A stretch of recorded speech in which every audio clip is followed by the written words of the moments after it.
Buenos días nuevamente. La clase que nos toca hoy es precisamente la sesión 9. La sesión 9 que es pues Paulo Freire y María Montessori. Estuve escuchando algunos de sus trabajos y me parecieron muy interesantes en el sentido de que intentan revisar o intentan comprender toda la lectura, ¿no? Eso me parece muy importante. Eh, yo les pediría que iniciemos con el, la participación. Nada más estamos dos, así que bueno, estamos tres. Así que pues bueno, vamos a iniciar con la participación y ojalá y sus compañeras se vayan anexando conforme vayamos avanzando en las clases. Recuerden que estas ya son clases casi finales, ya solamente nos restarían después de esta tres sesiones, así que hay que aprovecharla lo más posible. Bien, entonces, ¿alguna de ustedes quiere comentar algo sobre las lecturas? Son dos lecturas muy pequeñitas, este, pero que traen un buen mensaje. Adelante, Claudia. Vimos a Paulo Freire y a María Montessori. Ajá, Son dos filósofos muy influyentes e importantes. ajá, De hecho, los dos son pedagogos. ok. Paulo Freire fue un pedagogo y filósofo brasileño y fue destacado como defensor de la pedagogía crítica. La Ujú. pedagogía crítica decía que hoy en día se considera como un nuevo camino hacia la pedagogía. También planteó la educación en cada país que debe convertirse en un proceso político desde el lugar en el que nos encontremos. Eh, el aprendiz decía que debe construir el conocimiento como un acto político, así como Ujú. el profesor y los demás aprendices. La pedagogía crítica propuesta por Freire se desprende de la literacidad crítica.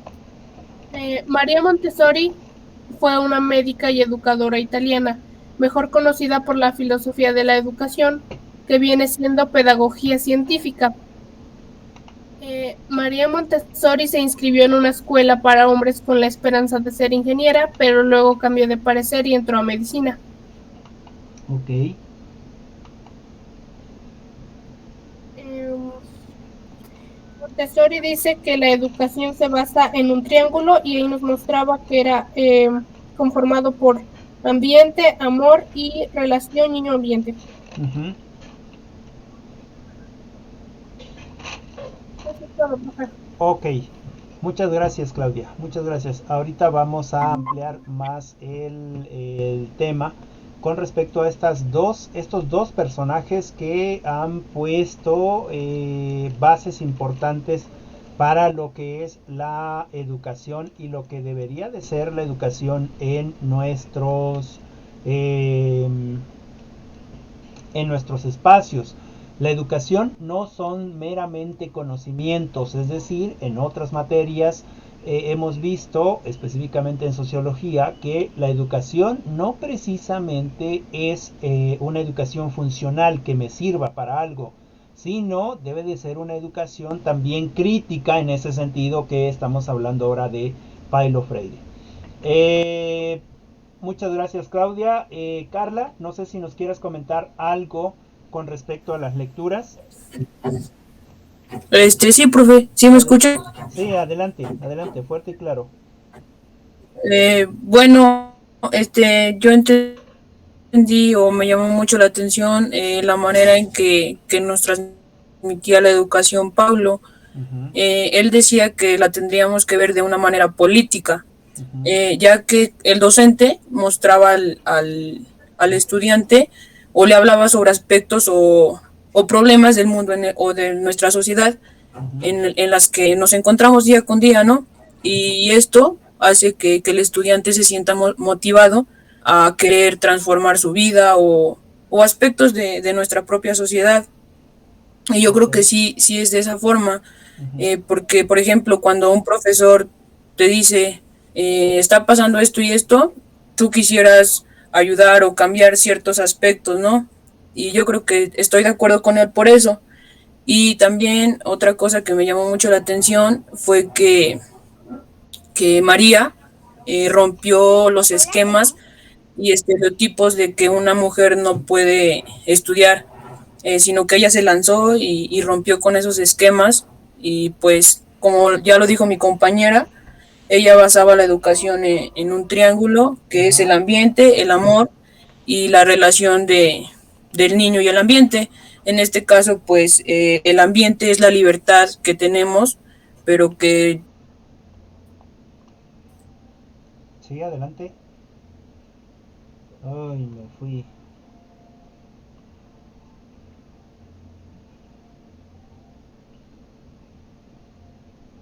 Vamos, vamos.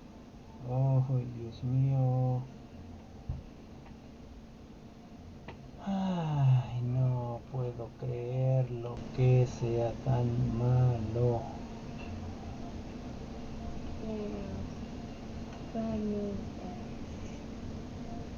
Voy a poner en pausa.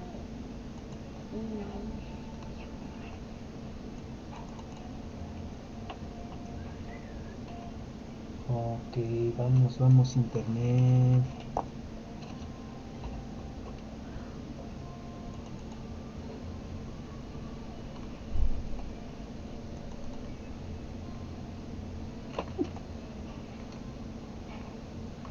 Una disculpa, se me fue el internet por unos momentos. Espero se pueda conectar luego para que, bueno, sigamos con la clase. Una disculpa, de verdad.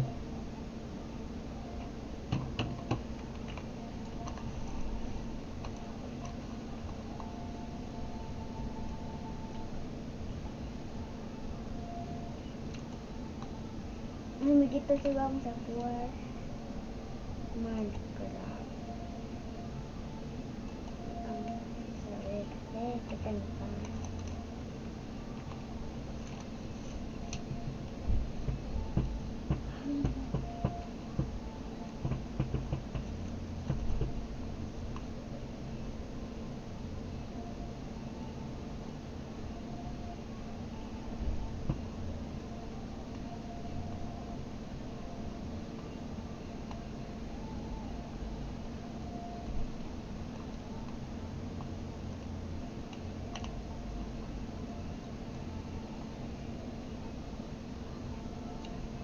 Vamos, conéctate.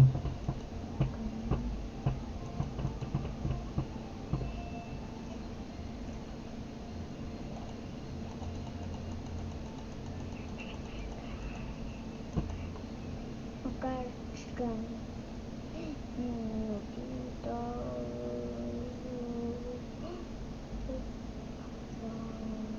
Ya.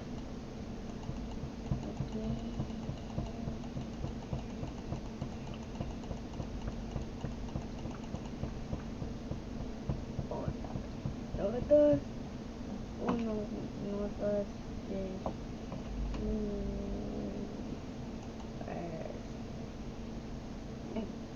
minutos después. Luego que te vamos. Pues no hay internet, ¿no ves que se...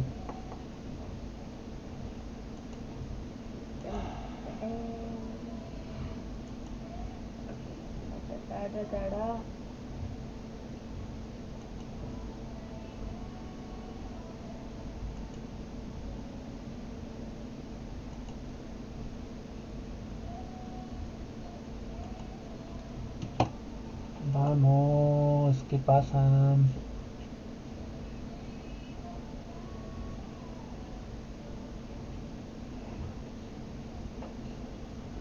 Conéctate. Ay, Dios mío, Dios mío, Dios mío. Ya está, vamos. Vamos todos allá. Vamos todos allá. Esto para eso.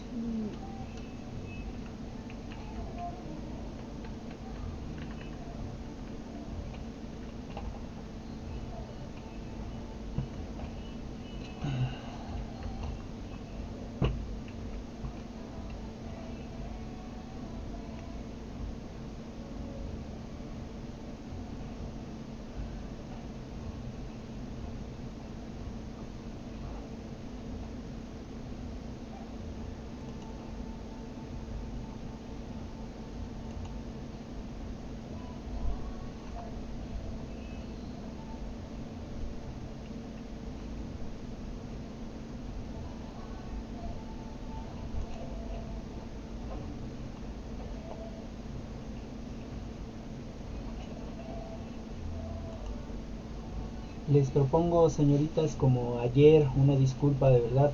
Si quieren, salgan de la clase y ahorita que me llegue el internet, yo les envío nuevamente el mensaje para que nos conectemos. ¿Les parece?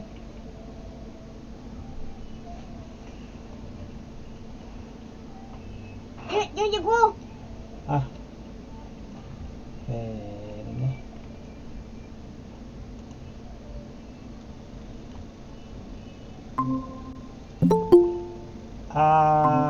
Hola, creo que ya llegué de nuevo. ¿Sí me escuchan? Ahora sí. ¿Sí me escucho? Ok, ok, una disculpa, ya les había mandado otro mensaje porque no llegaba el internet, pero bueno, esperemos que ya no se me vaya. Ya no escuché toda tu participación, Carla. No sé si quieras dar como una comentario resumiendo lo que comentaste para que ya entremos a la clase. Sí, profe. Gracias. Ah, bueno, yo decía que Paulo se me hacía la forma interesante en la que él veía la educación, Ujú. ya que nos decía que, que teníamos que verla en un sentido de forma política, Ajá. porque, porque por ejemplo, pues siempre utilizamos política, ¿no? Yo creo, y decía que el docente, o sea, el profesor, causaba cierta intriga en los alumnos, porque cuando él habla sobre problemas, bueno, cuando el docente habla sobre problemas del mundo o de nuestra sociedad, Ujú. causa en el alumno como emotividad para que se quiera transformar ciertos aspectos, ya sean personales o sociales. Ok. Y, y dentro de lo que María decía, bueno, a mí me llamó mucho la atención ella, la verdad es que Ajá. yo no la conocía, Ajá. pero me parece que rompió esquemas de estereotipo, ya que ella rompió esquemas, como ya lo dije, y estudió a pesar de que se creía que una mujer no podía estudiar. Ujú. Y ella basaba la educación en tres aspectos, que era, como ya lo dijo mi compañera, que era el ambiente, el amor y la relación del niño y el ambiente, Ok. en donde el ambiente era la libertad que teníamos a ciertas cosas, pero que tenían ciertas restricciones porque tenemos que seguir ciertas normas. Y el amor es pues los factores que influyen en nosotros para seguir haciendo las cosas. Y ya el último aspecto es pues la relación que tenemos entre el ambiente, que en este caso sería entre las instituciones, nosotros Ujú. y el maestro y la escuela. Ok. Eso sería todo, profe. Ok. Muy amable. Muchas gracias, Carla. Eh, sí. Estos dos pensadores ya están más enfocados, digamos, a lo educativo, ya más de lleno a lo educativo. De hecho, Paulo Freire fue secretario de Educación en Brasil. Eh, Paulo Freire fue perseguido políticamente por las ideas que tenía precisamente de educación. De hecho, él fue, pues fue desterrado de su patria, estuvo en otros países, digamos, por el mismo pensamiento. Miren, en Brasil, en esos momentos, cuando Paulo Freire eh, estaba, bueno, cuando él aún vivía, eh, para elegir gobernante, para elegir gobierno, solamente votaban aquellas personas que sabían leer, ¿no? Leer y escribir. En ese sentido, las gentes de la derecha, es decir, la gente política que quería seguir con los privilegios y alienando al pueblo, era la única que tenía precisamente esos conocimientos, ¿no? Es decir, es la única que podía hacer una votación, ¿no? Y en ese sentido era la minoría, ¿no? La mayoría de las personas no tenía ese nivel de conocimiento. ¿Por qué? Pues precisamente porque no le convenía a los gobernantes tener gente educada. Por eso es que Paulo Freire habla precisamente de que el profesor debe de ser un educador, pero este educador debe de tener o debe de crear una conciencia política, ¿no? La educación debe de ser una educación crítica, ¿no? Y política. En ese sentido, Paulo Freire es un personaje que educa a muchos brasileños en, pues válgase la redundancia, en su país, ¿no? Brasil. Y eventualmente, pues ellos ya podían votar, ya podían o ya tenían un pensamiento diferente, ¿no? Ya sabían cuál era lo que les convenía a ellos como pueblo, ¿no? Y obviamente eso no se quería desde las altas esferas del poder, ¿no? Entonces, bueno, él habla precisamente de la pedagogía del oprimido, ¿no? De la pedagogía del oprimido con respecto a, pues precisamente a la gente que no podía, pues educarse, ¿no? Que no podía educarse y en consecuencia era avasallada. Bien, antes de continuar ya con la lectura, no sé si alguien quiere abrir el micrófono y participar con respecto a la lectura o a las lecturas. Si hay alguien que abra el micrófono y comparta. ¿No?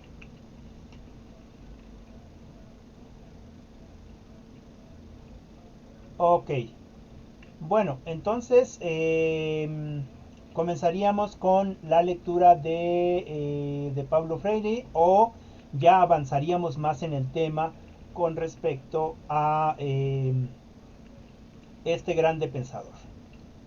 Bien, pues Paulo Freire, como ya les comenté, fue un pedagogo y filósofo brasileño que pues debido al contexto en el que se encontraban, él intentó hacer educación desde abajo, es decir, educación para los pobres. Un tanto también influido, claro, por este pensamiento crítico de Marx, ¿no? Este pensamiento crítico de que aún nosotros o de que nosotros tenemos el derecho, de nosotros, gente pobre, gente que no nació rica, ¿no? Tenemos el derecho de ser educados y de luchar precisamente por nuestros intereses y por una vida mejor, ¿no? Por una vida mejor.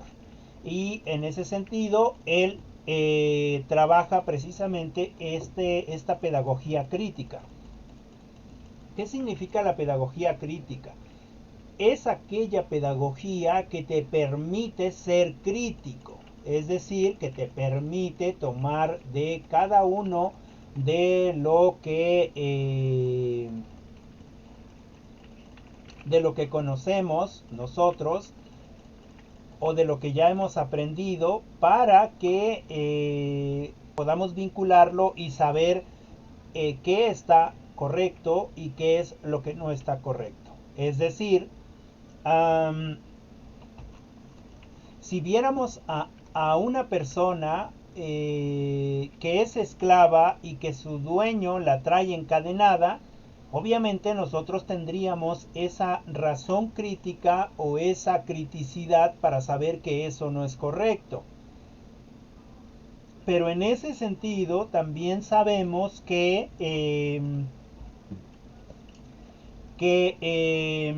no podemos ir y golpear al que está,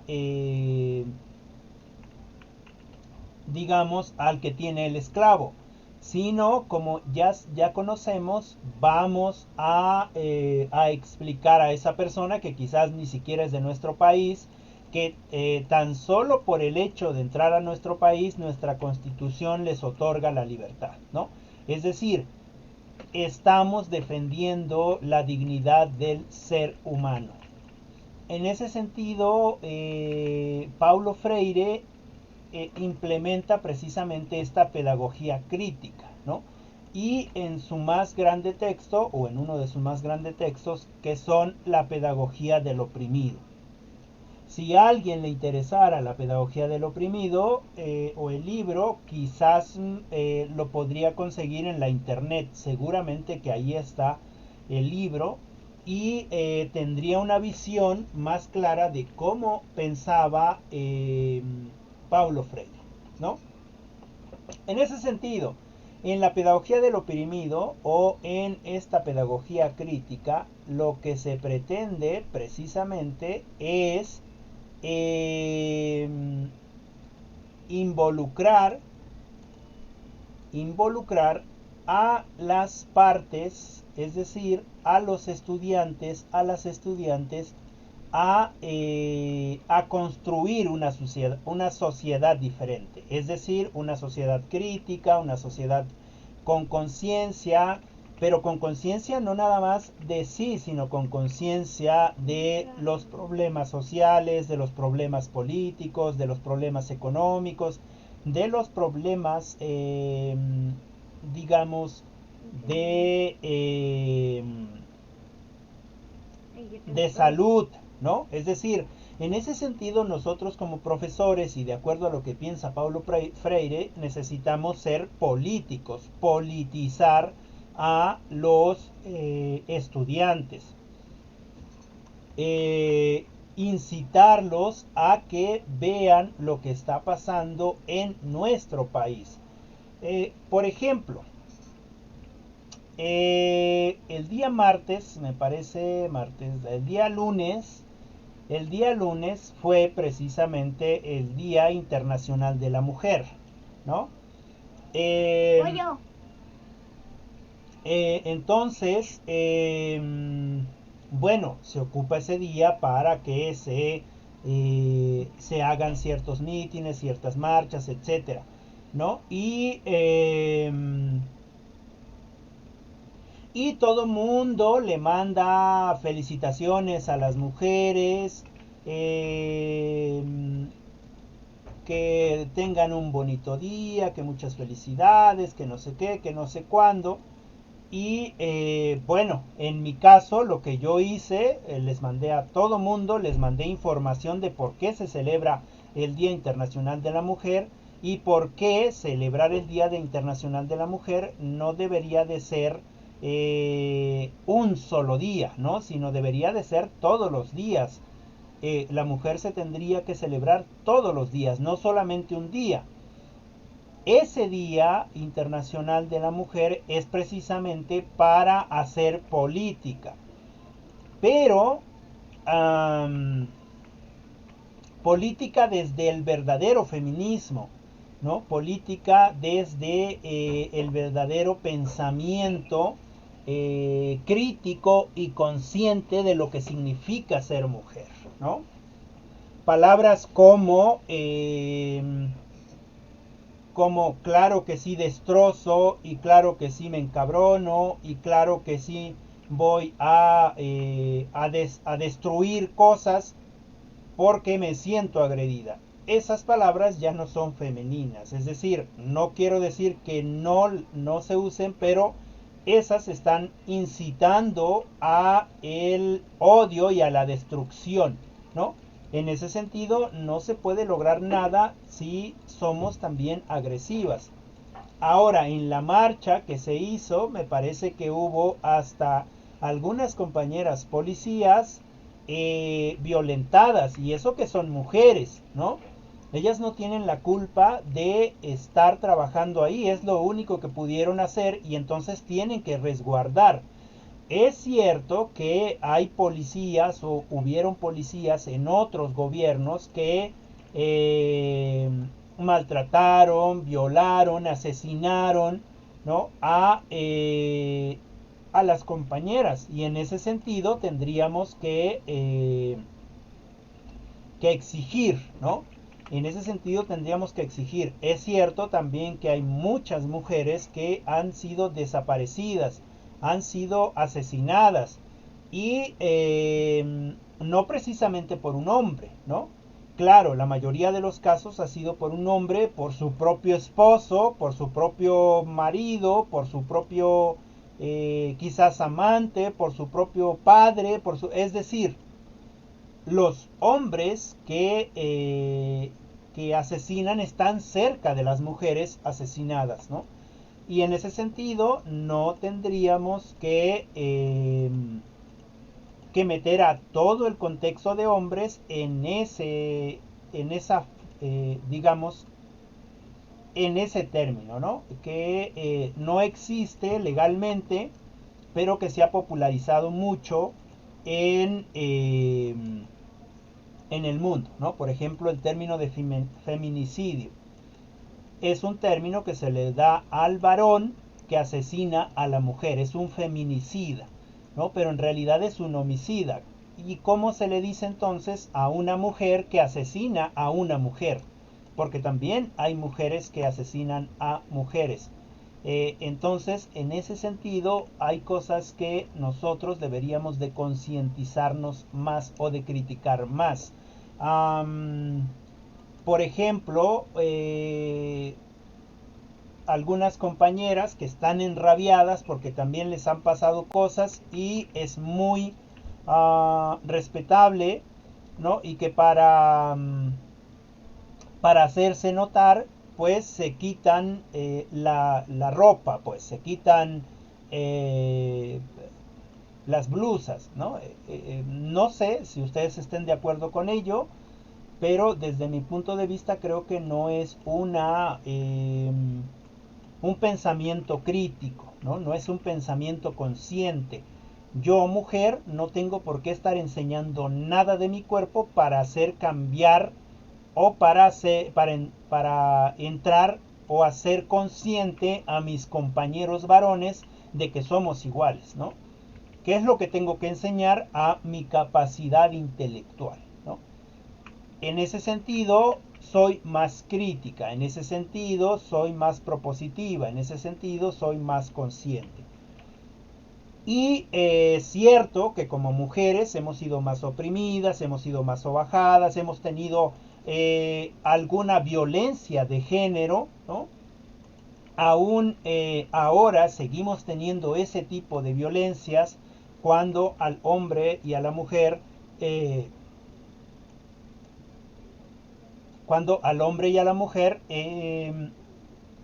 les pagan de maneras diferentes. Dice Dulce, Día de la Mujer, millones de mujeres marcharon en todo el mundo para repudiar la violencia y pedir por la igualdad de género.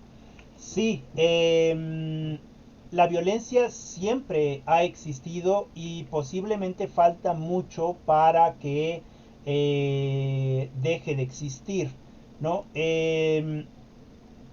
Yo creo que no se puede tener una igualdad de género, lo que se tendría es una equidad de género, ¿no? Porque todos somos diferentes, ¿no? De hecho, yo pugno por las pedagogías de las diferencias.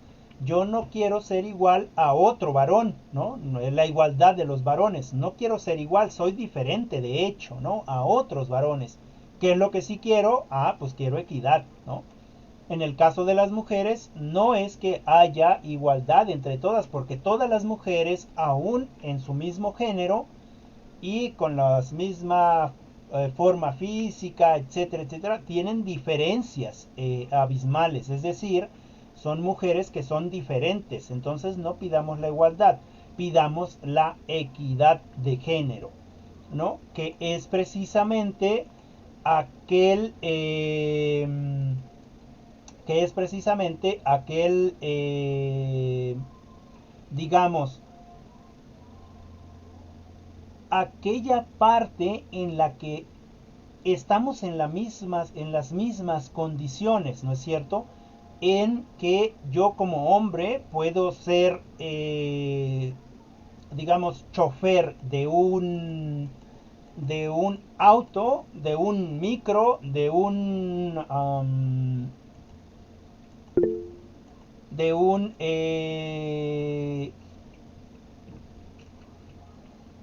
tráiler, y lo puedo hacer, ¿no? Como varón, o trabajar con maquinaria pesada, ¿no? Está muy bien. Pero eso a mí, en mi género de varón, no me da ¿cómo decirlo? No me da la exclusividad de que eso es solo para mí, ¿no? Sino que también las mujeres lo pueden hacer. De hecho, en nuestro país hay mujeres traileras, ¿no? No, pero ¿cómo es posible que haya una mujer trailera si pues está expuesta a las violaciones y que la bajen y que le quiten el coche y que no sé qué? Bueno, eso es lo que debemos de cambiar, ¿no? Y eso se cambia desde aquí, desde el pensamiento, desde lo crítico, desde la conciencia. ¿Y quién debemos de cambiar nuestra conciencia, nuestra criticidad, nuestra forma de pensar? Pues claro, nosotras como mujeres, sí, pero también nosotras como mujeres que somos las que educamos a nuestros hijos, educar a nuestros hijos y educar a nuestra pareja a que las cosas son precisamente en equidad, ¿no? Que todos debemos de participar de de los acuerdos a los que hayamos llegado, ¿no? Dice Carla, podemos tener semejanzas fisiológicas, pero nunca ideológicas. Quizás sí, ¿no? Ideológicas quizás sí. Por ejemplo, yo estoy seguro que muchas de ustedes apoyan, o la mayoría de ustedes, y si no el 100%, apoya estos movimientos feministas, ¿no?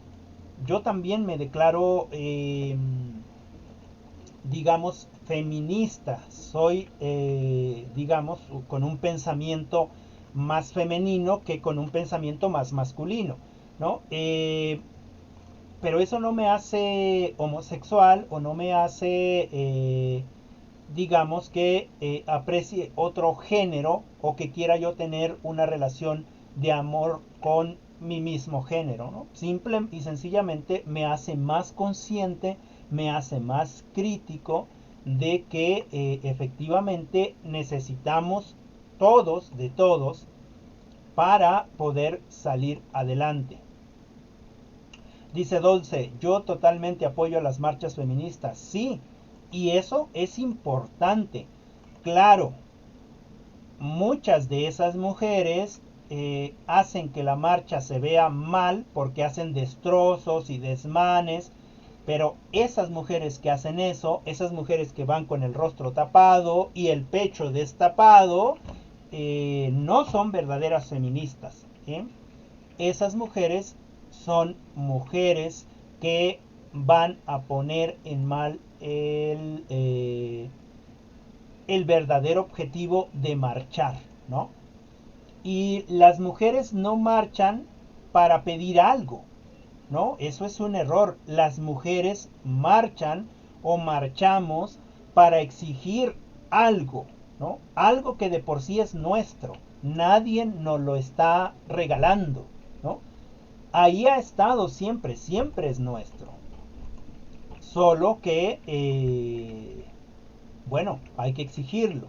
En ese sentido, a mí me parece que estas marchas están totalmente bien, ¿no? De hecho, mi asesora de tesis de la maestría es una feminista de corazón, ¿no? Y igual marcha, ¿no? Y yo apoyo esas marchas, pero lo hacen, claro, desde una perspectiva más crítica, más propositiva, más consciente, ¿no? En ese sentido, necesitamos ese tipo de educación, ¿no?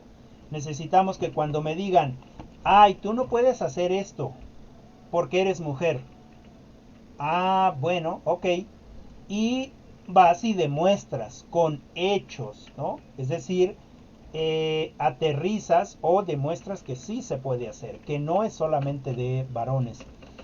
Y fíjense, lo cual ha sido una carrera terrible, de parte de nosotras las mujeres, para lograr lo que tenemos, ¿no? Para lograr lo que tenemos, que de por sí es nuestro, pero que no se nos quiere dar. En ese sentido,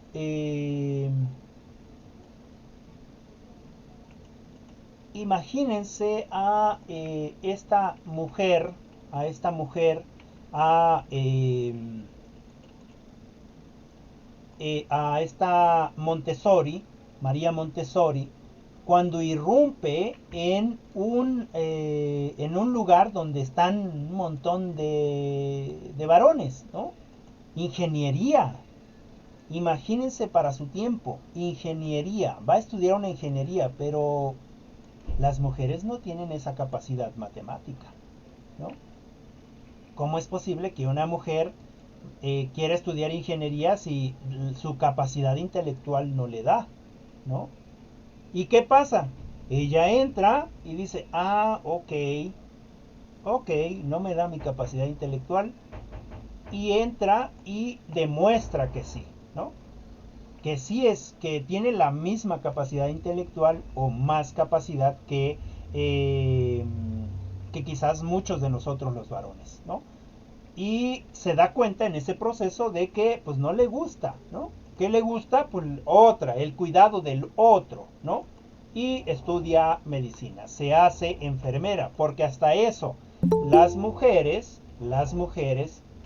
no podían estudiar medicina. Había doctores, ¿no? Que ahora sabemos que doctor es aquel que ha estudiado una licenciatura más una maestría y el doctorado, ¿no? Que significa que es docto en algo. Pero tomémoslo así como doctor, ¿no?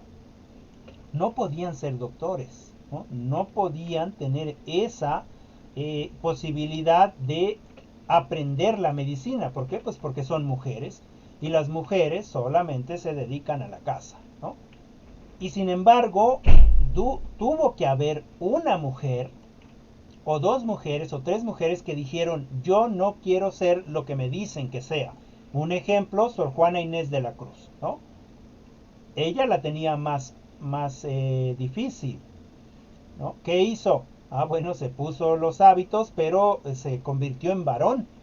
Y entonces estudió y fue una de las más grandes poetas de nuestro país, ¿no?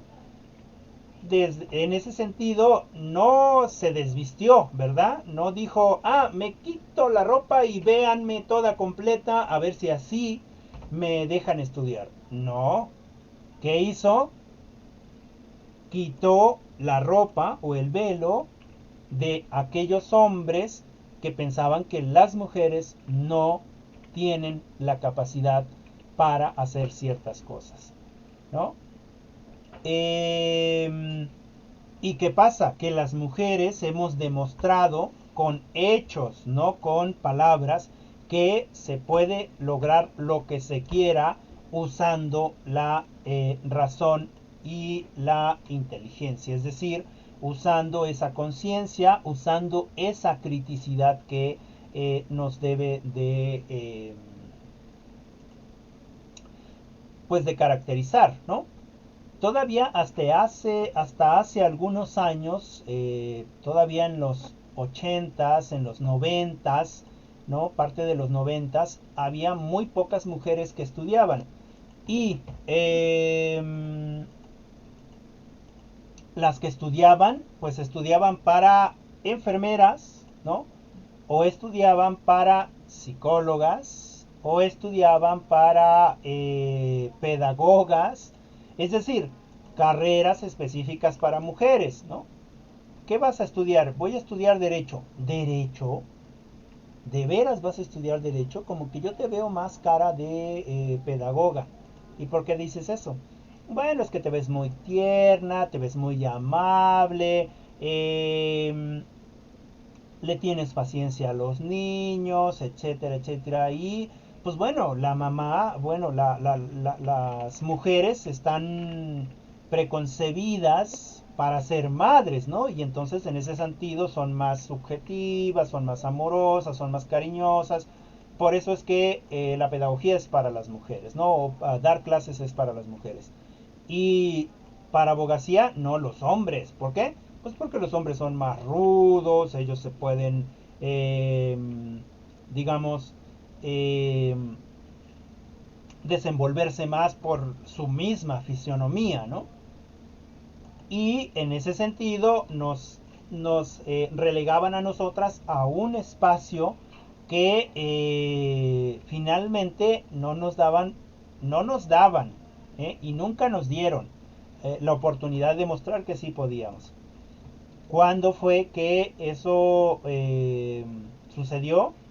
Bueno, pues cuando las mujeres precisamente exigieron salarios más acordes pues para ellas, ¿no? Ellas trabajaban y no les daban un buen salario. Aún ahora nosotras, ¿no? Estamos en casa, nosotras que somos madres, quizás nosotras que somos esposas, y quizás nosotras hijas también, ¿no? Estamos todo el día y trabajamos todo el día, ¿no? Y preguntan, oiga, ¿y en qué trabaja su esposa? Mi esposa no trabaja. No trabaja su esposa. No, está todo el día en la casa. Ah, entonces su esposa no trabaja. No, no trabaja. El que trabaja soy yo. Yo soy el que llevo el dinero a la casa, ¿no? Fíjense qué error y qué pensamiento tan, pues machista, ¿no? Cuando la mujer en casa está todo el día barriendo, haciendo la comida, etcétera, etcétera, etcétera. ¿Y eso no se le llama trabajo? Claro, y en ese sentido nosotros debemos de apoyar. De hecho, Silvia Federici dice que la mujer es precisamente la piedra angular de el proletariado. Es decir, es la mujer la que sostiene realmente al proletariado y que a ella no le pagan. Al que le pagan es precisamente a su esposo, ¿no? O a su compañero de vida. Es decir, él va, trabaja cierto tiempo, trabaja cierto tiempo, le dan un sueldo, pero ahí en ese sueldo va incluido el sueldo de la esposa, ¿no? Y ya se me fue el internet. Pero bueno, espero unos segunditos. Vamos a ver, vamos a ver. Ok. Ok, unos segundos. Unos segundos.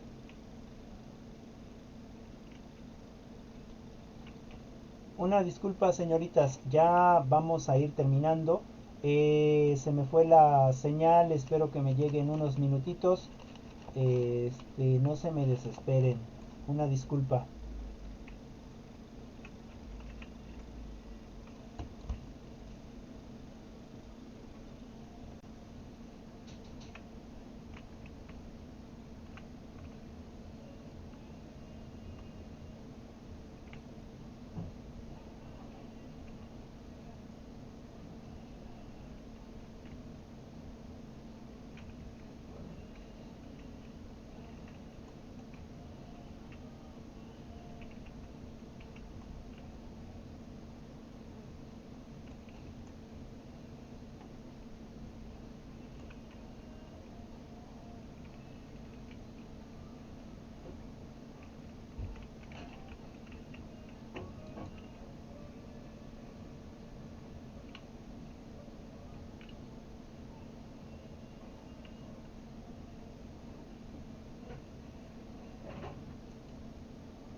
¿Cuánto de hielo tengo?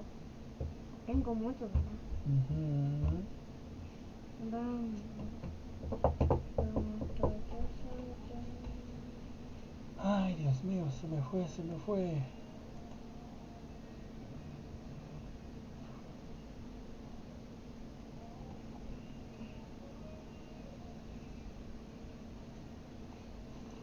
Vamos, conéctate, conéctate.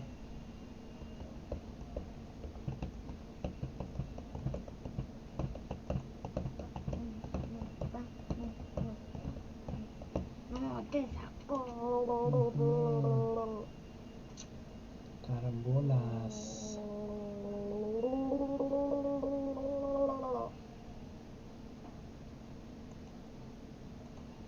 Tengo mucho. Vamos, vamos, conéctate, conéctate. Conéctate. Conéctate. Conéctate, por favor. Vamos, vamos.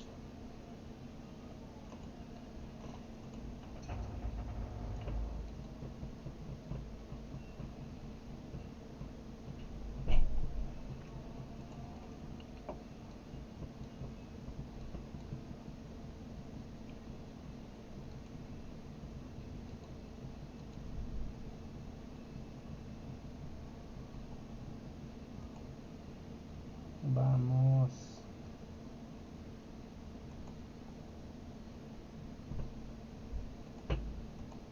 Conéctate.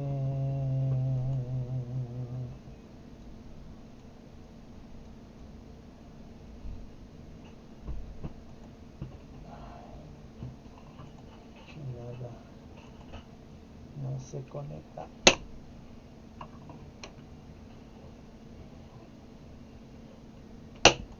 Conéctate, conéctate. Mira, nadie me va a detener. Guarda silencio. Necesito un escudo.